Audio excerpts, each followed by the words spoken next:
أعوذ بالله من الشيطان الرجيم.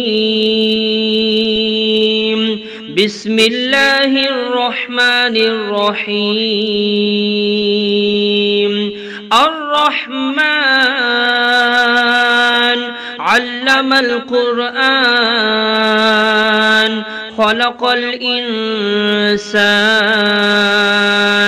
علمه البيان الشمس والقمر بحسبان والنجم والشجر يسجدان والسماء رفعها ووضع الميزان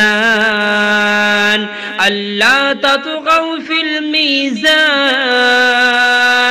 وأقيموا الوزن بالقسط ولا تخسروا الميزان والأرض وضعها للأنام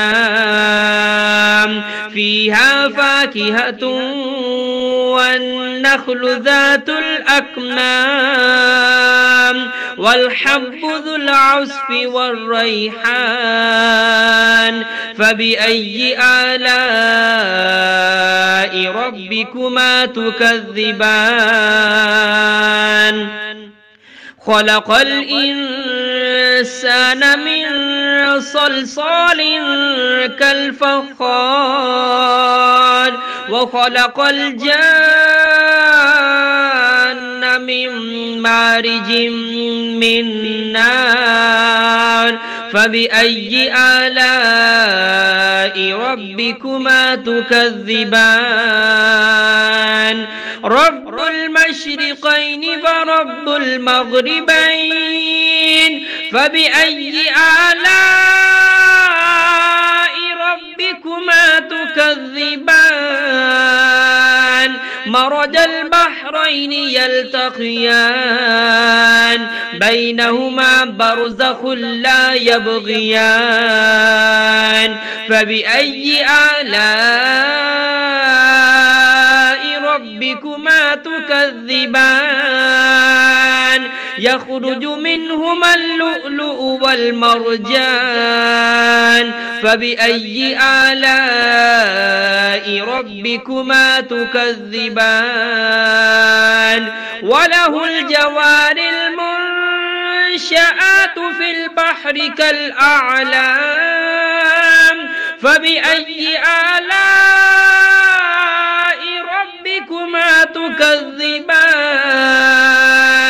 كل من عليها فان ويبقى وجه ربك ذو الجلال والإكرام فبأي آلاء ربكما تكذبان يسأله من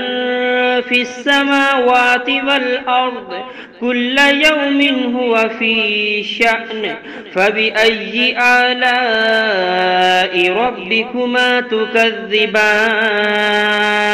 سنفرغ لكم أيها الثقلان فبأي آلاء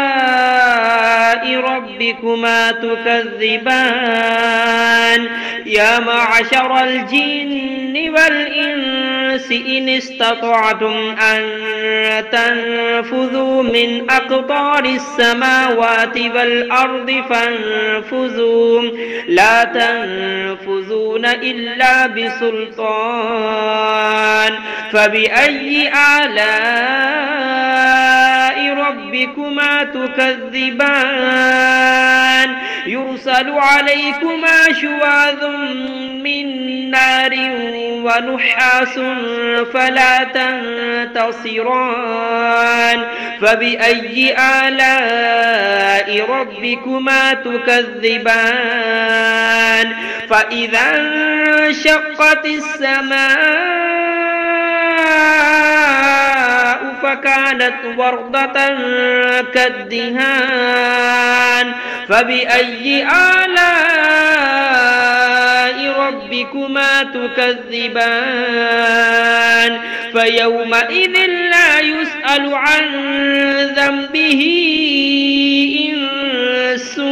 ولا جان فبأي آلاء ربكما تكذبان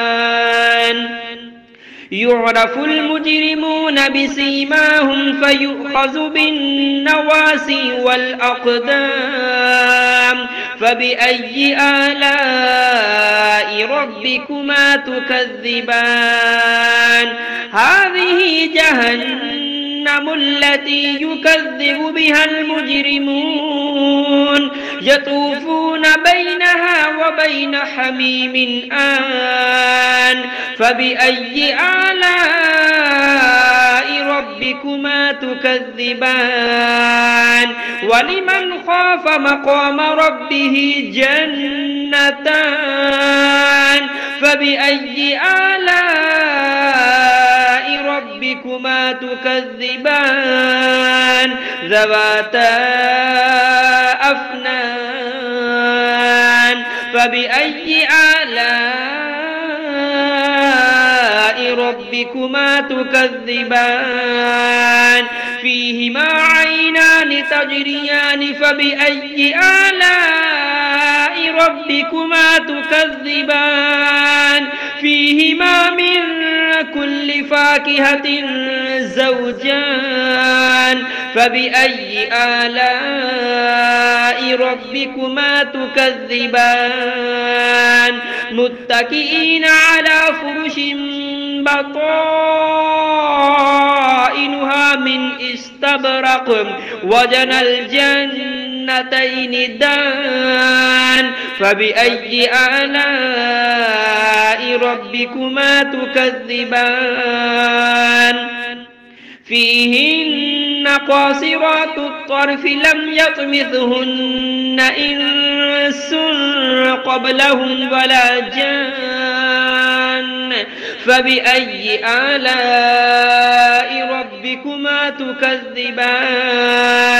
كأنهن الياقوت والمرجان فبأي آلاء ربكما تكذبان هل جزاء الإحسان إلا الإحسان فبأي آلاء ربكما تكذبان ومن دونهما جنتان فبأي آلاء ربكما تكذبان مدهامتان فبأي آلاء ربكما تكذبان فيهما عينان نضاختان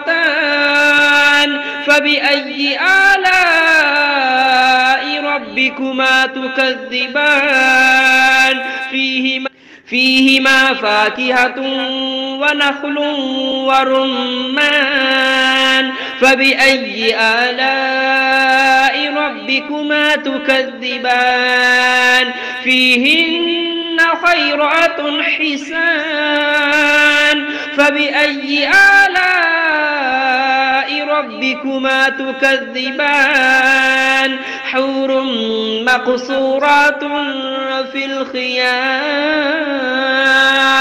فبأي آلاء ربكما تكذبان